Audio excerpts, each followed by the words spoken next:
आज हम दूसरे टॉपिक की बात करते हैं, the central problems of economy. अब देखिए, सेंट्रल प्रॉब्लम ऑफ इकोनॉमी क्या चीज़ है, यानी कि ये कॉज क्यों होती है। जैसे कि हमने पहले बताया था, unlimited wants, scarcity of resources and alternative uses of resources. अब ये क्या होती हैं?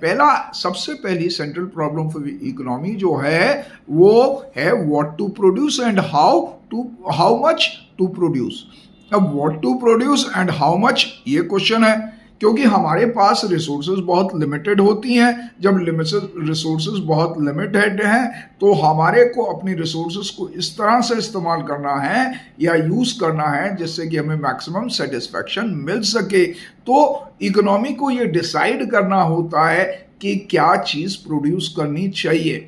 दूसरा क्वेश्चन, और कितनी प्रोड्यूस करनी चाहिए जिससे कि वेस्टेज ना हो। दूसरी बात होती है how to produce. How to produce का मतलब ये हो गया कि हमारे को मेथड ऑफ प्रोडक्शन के बारे में ध्यान रखना चाहिए।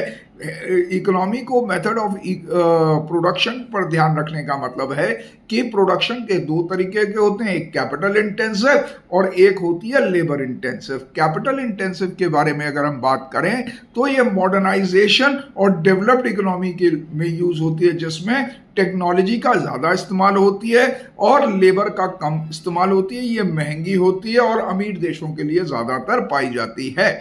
और उसके बाद आती है लेबर इंटेंसिव। लेबर इंटेंसिव जो है ज़्यादातर डेवलपिंग और अंडर डेवलप्ड कंट्रीज के में इस्तेमाल होती है, जिसमें लेबर की मात्रा ज़्यादा होती है, कैपिटल की मात्रा कम होती है। और थर्ड मेन प्रॉब्लम है और वो है फॉर हुम टू प्रोड्यूस, यानी कि जो चीज़ बनाई जा रही है किसके लिए बनाई जा रही है, कैसे डिस्ट्रीब्यूट होनी है। इसका रिलेशन नेशनल इनकम से भी होता है और